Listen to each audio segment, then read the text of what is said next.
They laughed when the black kid from community college walked into their elite math class. The professors tried everything to break him. Impossible assignments, rigged grading, public humiliation. But they had no idea he was about to solve a problem that stumped the world's greatest minds for 15 years. What happened next shocked the entire academic world and changed everything. This is the story of Marcus Washington, the genius they never saw coming. Marcus Washington stepped into the lecture hall of Whitmore University's prestigious mathematics department, his worn backpack slung over one shoulder. The room fell silent as three distinguished professors, Dr. Harrison, Dr. Caldwell, and Dr. Reynolds, stood at the front, their expressions a mix of curiosity and thinly veiled condescension. "You must be lost," Dr. Harrison said, adjusting his wire-rimmed glasses. "The remedial courses are in the East Building."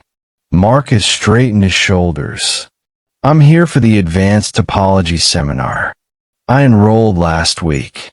The professors exchanged glances.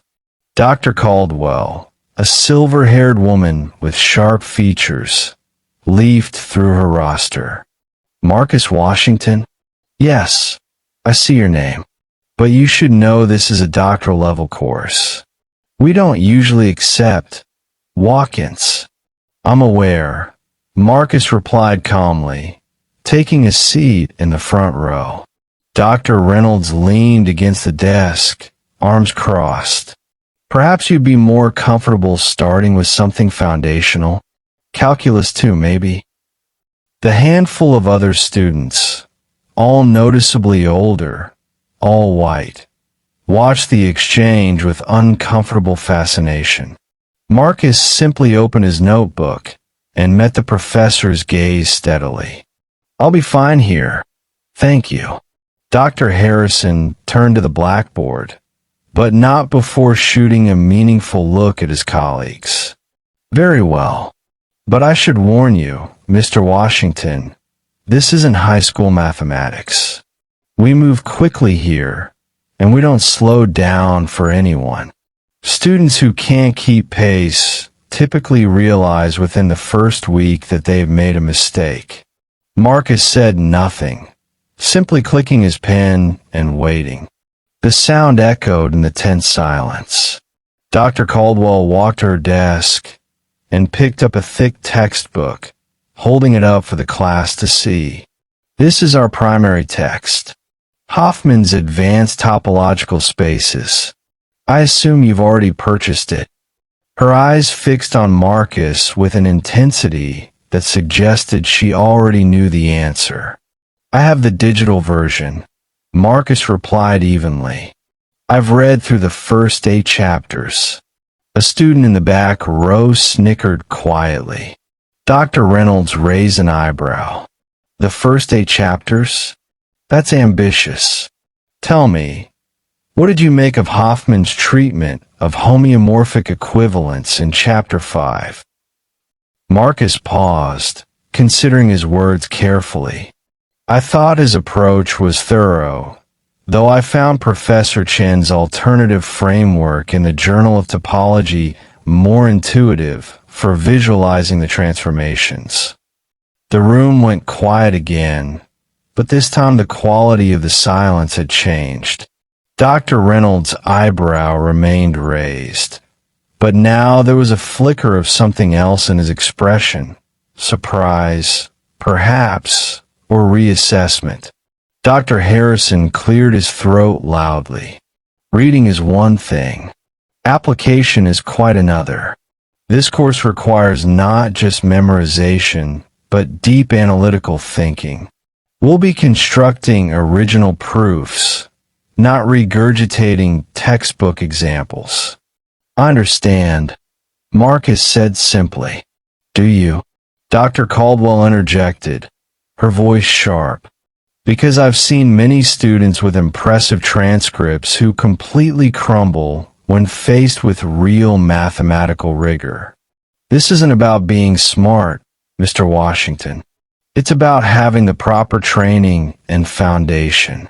Where did you complete your undergraduate work? Montgomery Community College. Marcus answered without hesitation. The professors didn't bother hiding their reactions this time. Dr. Harrison's lips pressed into a thin line.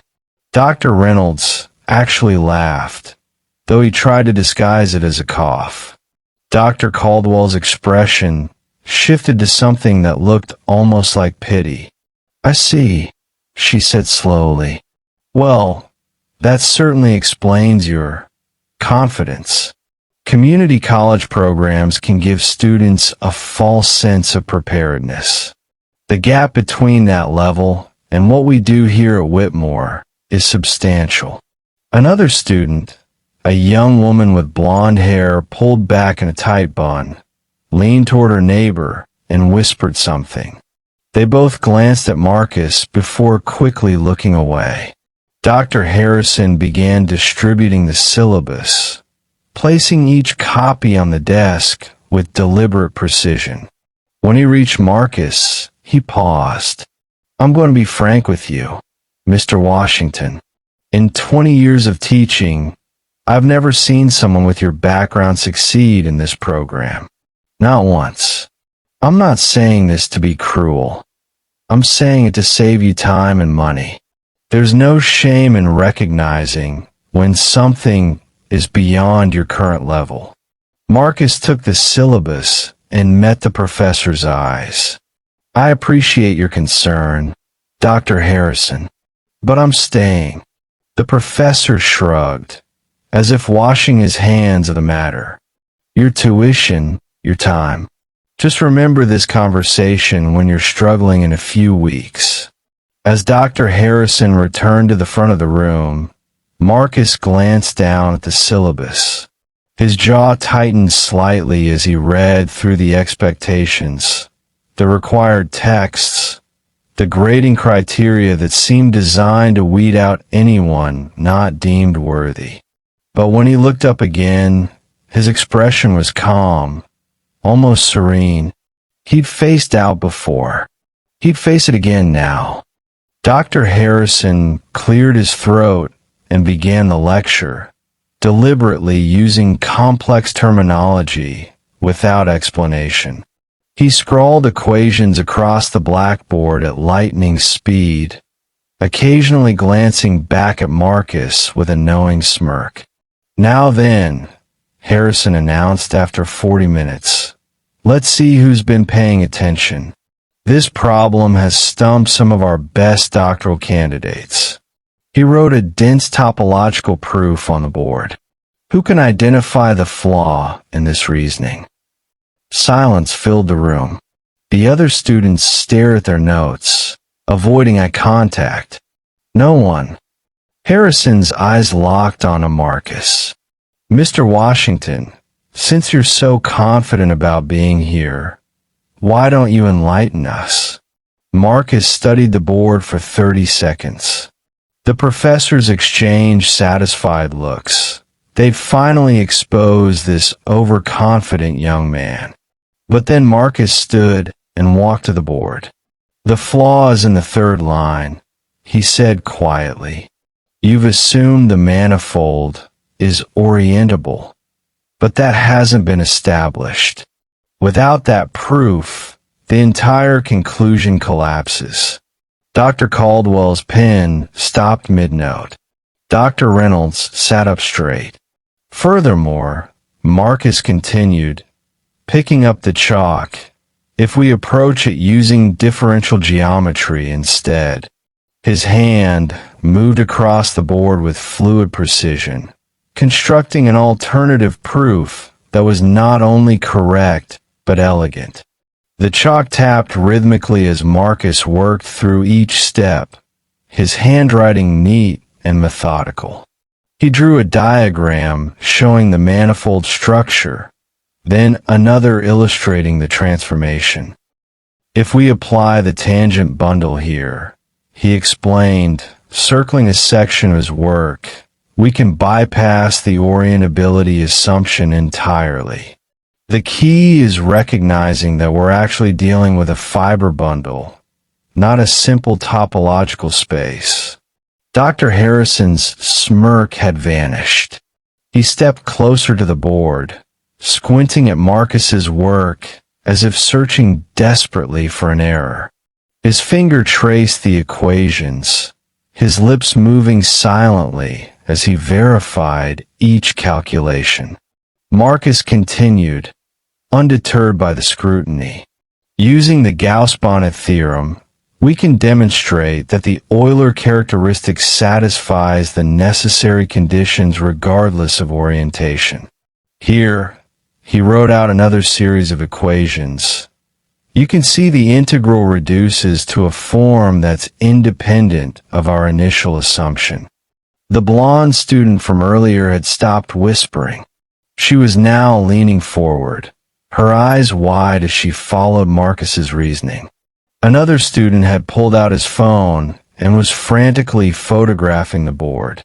Dr. Reynolds stood abruptly and walked to the blackboard, standing beside Marcus. He studied the proof for a long moment, then turned to Dr. Harrison. He's right. The original proof was flawed. But this approach, Harrison, this is actually more sophisticated than what we were teaching. Dr. Caldwell set down her pen and removed her reading glasses, cleaning them slowly as she processed what she was witnessing. Mr. Washington, where exactly did you learn differential geometry at this level? This isn't typically covered in community college curricula. Marcus set down the chalk and brushed the dust from his hands. I taught myself, mostly. There's a professor at MIT who posts his lectures online.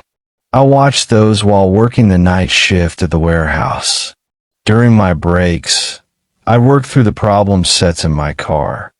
The room remained silent, but now it was a different kind of silence, one filled with reassessment and dawning realization. Dr. Harrison finally spoke, his voice lacking its earlier confidence. Your solution is correct. More than correct, actually. It's quite ingenious. The words seemed to physically pain him. Thank you, Marcus replied simply, returning to his seat. But Dr. Caldwell wasn't ready to let the moment pass. She stood and approached the board, pointing to one of Marcus's intermediary steps. Explain this transition here. How did you know to apply this particular theorem at this juncture? Marcus recognized the challenge for what it was. She was still testing him, still hoping to find the limits of his knowledge. He stood again and walked back to the board. The theorem applies because we've established a smooth structure on the manifold. Once we have that, the differentiable functions form a ring, and we can use the properties of that ring too. Yes, but why this theorem specifically? Dr. Caldwell pressed, her arms crossed. There are other approaches. What made you choose this one? Marcus turned to face her directly. Because it's the most efficient path to the solution. The other approaches work, but they require additional lemmas and take twice as long to prove. I assumed we were looking for elegance as well as correctness. Dr. Reynolds let out a low whistle. He's not wrong, Margaret. Look at the structure. It's actually beautiful in its simplicity. Dr. Caldwell's jaw tightened, but she nodded curtly. Fine. Return to your seat, Mr. Washington. As Marcus walked back, he caught the eye of the blonde student. She gave him a small nod of respect. The student beside her was still photographing the board, clearly planning to study Marcus's method later. Dr. Harrison cleared his throat again, trying to regain control of his classroom. Well, that was adequate. Let's move on to the next topic. but his voice had lost its authoritative edge. The power dynamic in the room had shifted, and everyone knew it. The professor's attitudes shifted from condescension to something darker, a determination to prove Marcus's answer was a fluke. Over the following weeks, they made his academic life unbearable. Dr. Harrison assigned him problems that graduate students typically spent weeks solving, demanding solutions by the next day. Marcus delivered them perfectly. Dr. Caldwell challenged him during every lecture, asking increasingly obscure questions designed to embarrass him. He answered each one thoughtfully and correctly. "Where did you study before this?" Dr. Reynolds demanded one afternoon, his voice tight with frustration. "Harvard, MIT, Princeton, community college, sir," Marcus replied. "I worked full-time at a warehouse to pay for it." The answer seemed to infuriate them more. They began grading his assignments with unreasonable harshness, marking down points for trivial formatting issues while ignoring identical mistakes from other students. They scheduled his oral examinations at impossible times, forcing him to juggle his night shift with academic obligations. But Marcus never complained. He simply worked harder, his eyes burning with quiet determination each time he entered that lecture hall. By the third week, Dr. Caldwell had developed a new tactic. She would call on Marcus for every single question, even the simple ones that other students could easily answer. "Mr. Washington, define a Hausdorff space," she'd demand in the middle of explaining a complex theorem, interrupting her own lecture just to put him on the spot. When he answered correctly, she'd nod tersely and immediately follow up with something more obscure. "And how does that relate to the Kolmogorov quotient? Give me a proof." The other students began to notice.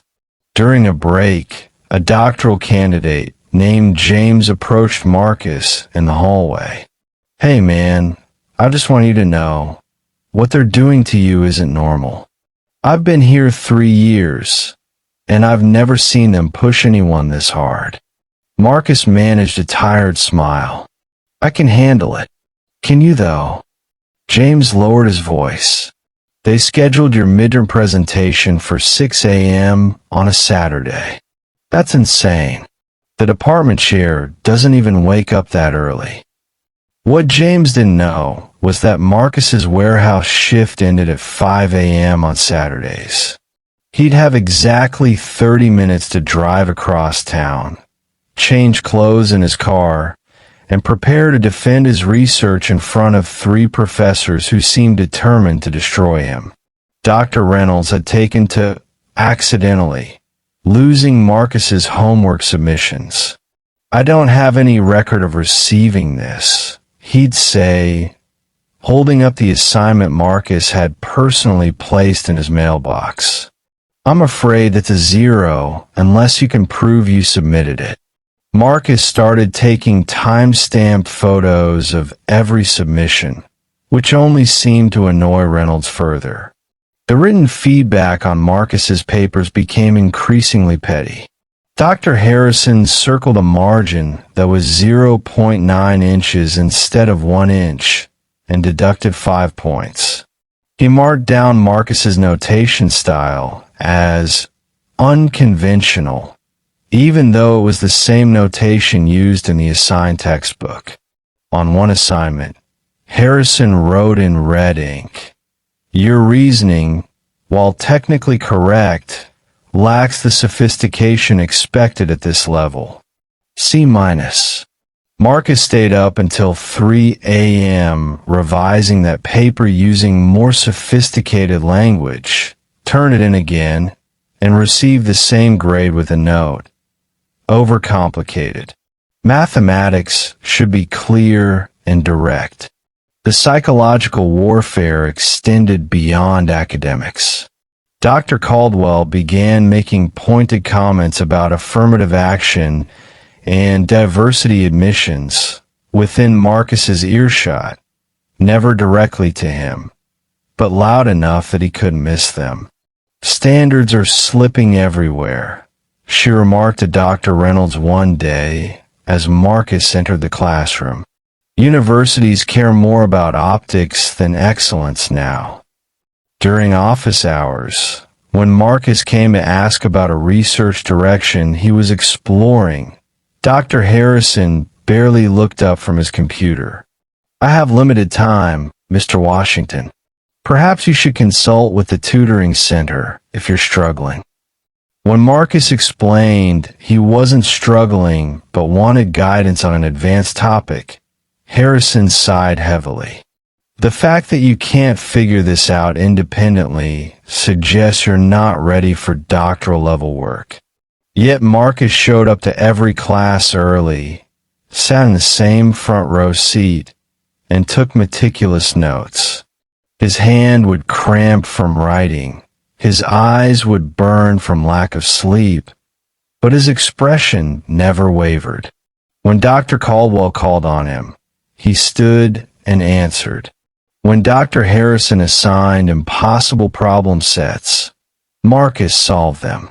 When Dr. Reynolds scheduled meetings during his work hours, Marcus negotiated with his warehouse supervisor to take unpaid breaks, losing money he desperately needed. The blonde student, whose name was Amanda, started saving him a seat and sharing her notes when he occasionally dozed off from exhaustion. "I don't know how you do it," she whispered one morning, noticing the dark circles under his eyes and the coffee stains on his third cup of the day. Marcus just shrugged. Quitting isn't an option. That's exactly what they want. Other students began leaving encouraging notes in his mailbox or sending him scanned articles they thought might help his research. A quiet solidarity was forming, even as the professors intensified their campaign. They seemed to sense they were losing the moral high ground, which only made them more determined to find some legitimate reason to prove Marcus didn't belong.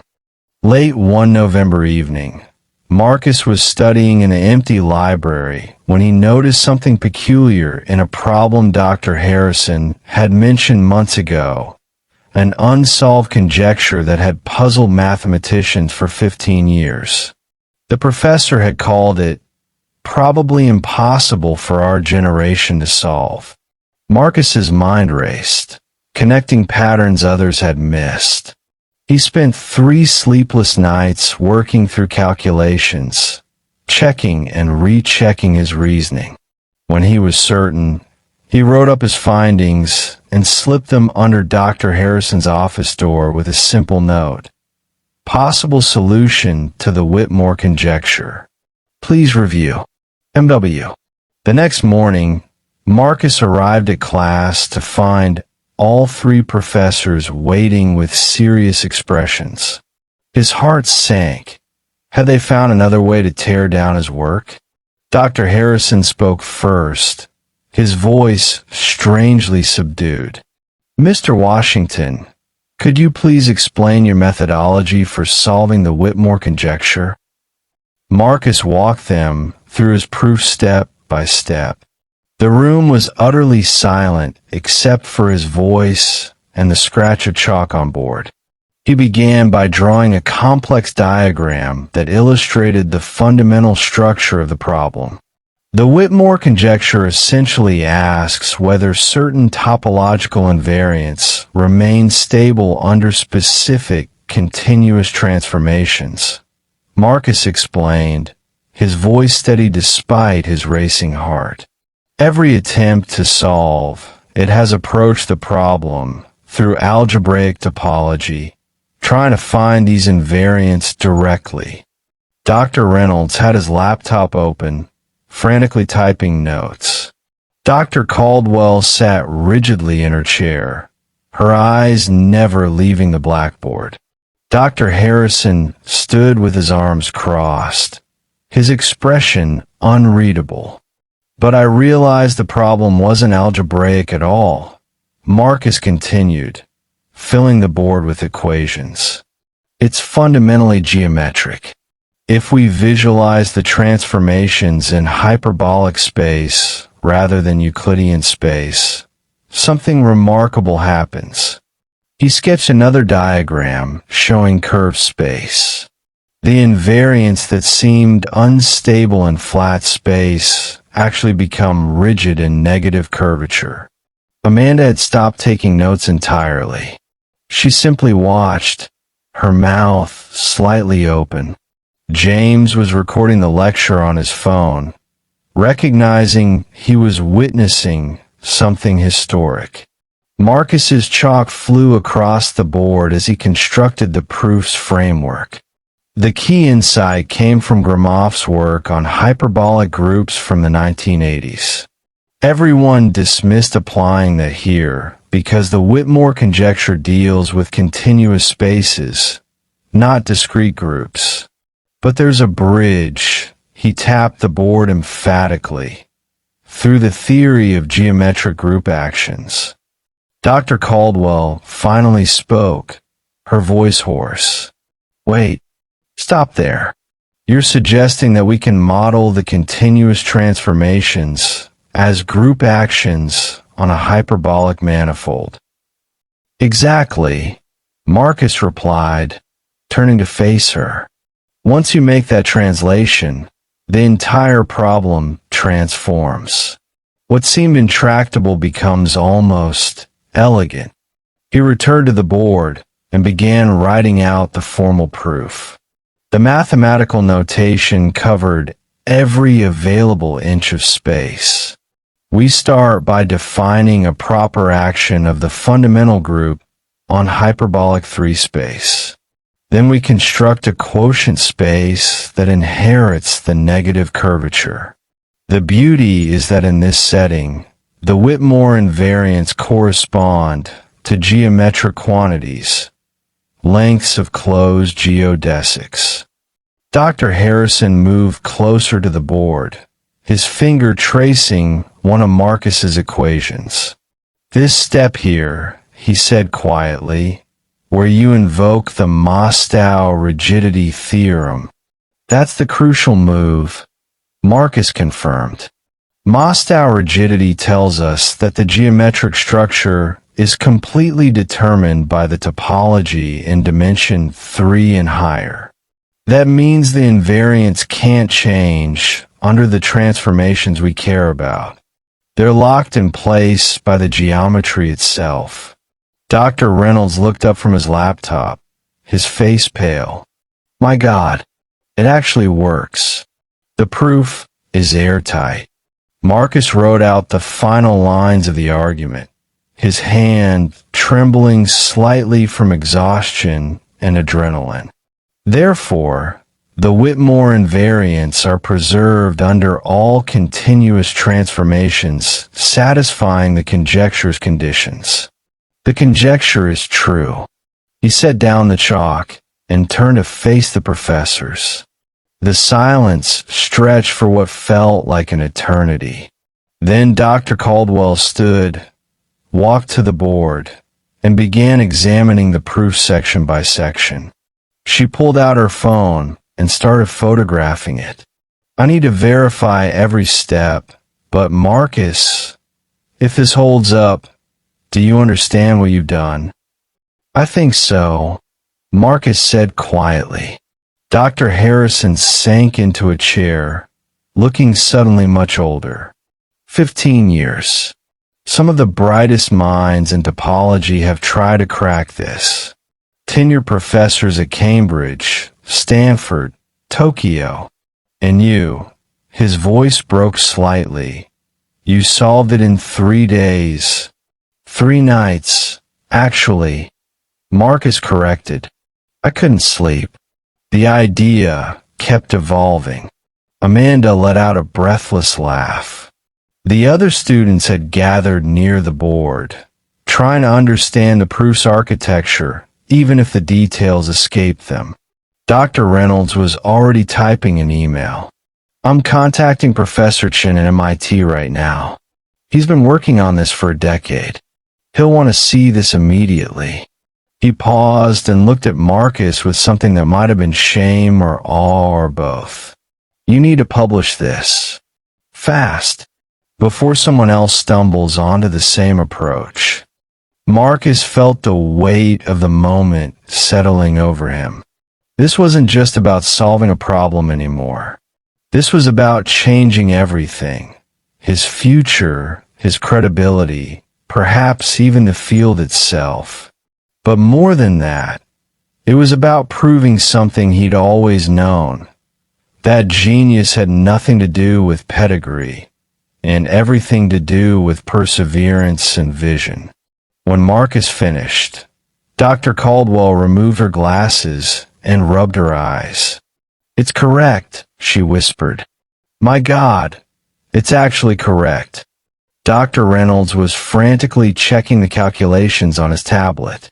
This is groundbreaking. This will be published in every major mathematical journal."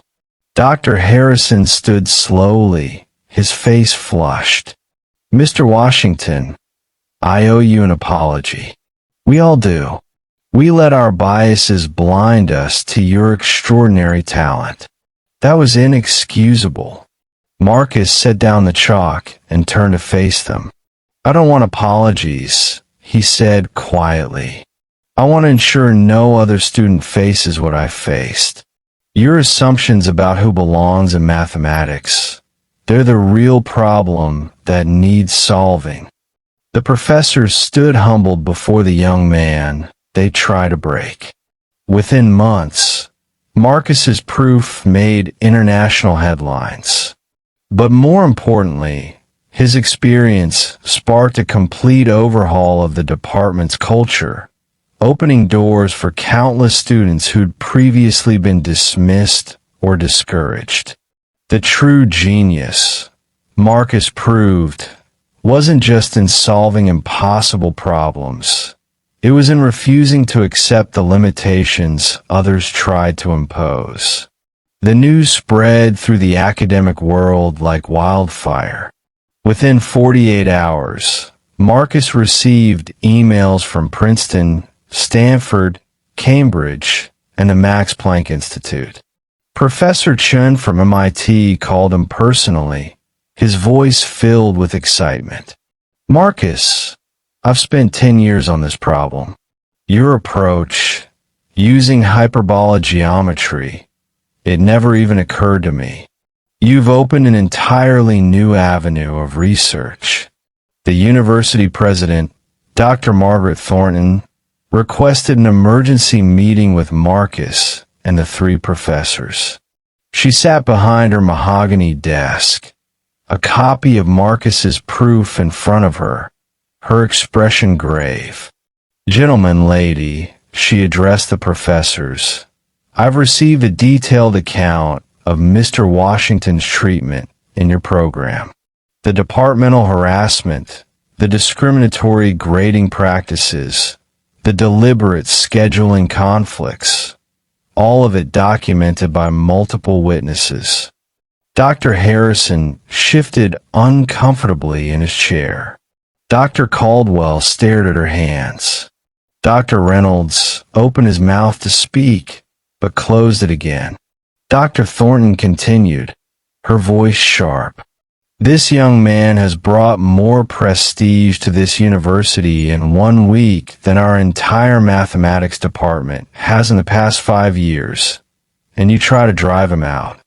That's not just poor judgment, it's a moral failure." She turned to Marcus, her expression softening. "Mr. Washington, the university would like to offer you a full scholarship, a research stipend, and funding for you to present your findings at the International Congress of Mathematicians next summer. Additionally, we're establishing the Marcus Washington Fellowship for underrepresented students in STEM fields." Marcus absorbed the offer, then spoke carefully. "I appreciate that, Dr. Thornton, but scholarships and fellowships aren't enough. The system that allowed this to happen to me, it's still in place. Other students are probably suffering right now in silence.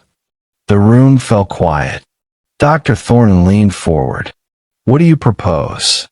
Mandatory bias training for all faculty, but real training, not just a checkbox exercise. Anonymous reporting systems for students who face discrimination. Diverse hiring committees. Mentorship programs that pair incoming students from non-traditional backgrounds with faculty who actually support them. Marcus's voice grew stronger as he spoke. And most importantly, consequences. Real consequences for professors who abuse their power. Dr. Harrison finally found his voice. Marcus, you're right. About all of it. I've been teaching for 23 years, and I've been operating on autopilot, making assumptions I never questioned. He looked directly at Marcus for the first time since the meeting began. I see now that I wasn't just wrong about you. I was wrong about my entire approach to teaching. How many brilliant students did I overlook or discourage over the years because they didn't fit my narrow idea of what a mathematician should look like? Dr. Caldwell nodded slowly, tears forming in her eyes. I told myself I was maintaining standards, but I was really just protecting territory, keeping the club exclusive. You prove that excellence has nothing to do with pedigree, and everything to do with passion and perseverance. Within the semester, changes began rolling out across campus. The mathematics department implemented blind grading for all assignments. They revised their admissions criteria to consider non-traditional educational backgrounds. They created study groups specifically designed to support first-generation college students and those from community colleges. Amanda became one of Marcus's strongest advocates, helping him establish a peer mentoring network. James volunteered to tutor incoming students who felt intimidated by the program's reputation. Even some of the older doctoral candidates who had initially been skeptical began sharing their own stories of imposter syndrome and the barriers they'd faced. Marcus's proof was published in the Annals of Mathematics, one of the field's most prestigious journals. The paper included an acknowledgement section where Marcus thanked his warehouse supervisor for flexible scheduling, the MIT professor whose free online lectures had taught him differential geometry, and the librarians at Montgomery Community College who stayed open late so he could study after his shifts. By spring, Marcus had received 17 job offers from top universities worldwide. He chose to stay at Whitmore for his doctoral work, with one condition. He would help redesign the department's entire curriculum to make it more accessible and inclusive. Dr. Harrison, Dr. Caldwell, and Dr. Reynolds became some of his most ardent supporters, though the damage to their reputations was permanent. Dr. Harrison began publishing articles about bias in academic evaluation. Dr. Caldwell started volunteering at local community colleges, encouraging talented students to pursue advanced degrees. Dr. Reynolds developed a free online topology course, making advanced mathematics accessible to anyone with internet access. The story of Marcus Washington became legendary in academic circles, not just because he solved an impossible problem, but because he used his moment of triumph to demand systemic change. Applications to Whitmore's mathematics program from underrepresented students tripled. Other universities began examining their own practices, asking uncomfortable questions about who they were excluding and why. Marcus never forgot those brutal weeks of being tested doubted, and dismissed. He used that pain as fuel, transforming it into purpose. Every time he taught a class or mentored a struggling student, he remembered what it felt like to walk into that lecture hall on the first day, ready to prove he belonged. And he had proven it, not just to 3 prejudiced professors, but to the entire mathematical world. 2 years later, Marcus stood at the same blackboard where he'd once been humiliated, now as the youngest professor in Whitmore's history. Before him sat a diverse group of students, different backgrounds, different stories, but all with the same hunger to learn he'd once had. A nervous young woman in the front row raised her hand. "Professor Washington, what if we're not smart enough for this?" Marcus smiled, remembering his own doubts. Intelligence isn't about where you come from or who believes in you at the start. It's about showing up, working hard, and refusing to let anyone else define your limits. He picked up the chalk. "Now, let's solve some problems together." As he began writing on the board, Marcus glanced at the framed article on the wall, his published proof of the Whitmore conjecture. But his eyes moved past it to something more meaningful. A photo of his current students, all of them thriving, all of them proof that talent exists everywhere, if only someone is willing to see it. The real equation he'd solved wasn't mathematical at all. It was human, and its impact would echo far beyond any theorem, changing lives, opening doors, and reminding the world that genius recognizes no boundaries. If you found this story inspiring, make sure to like, subscribe, and hit the bell icon so you never miss another powerful video. Thanks for watching.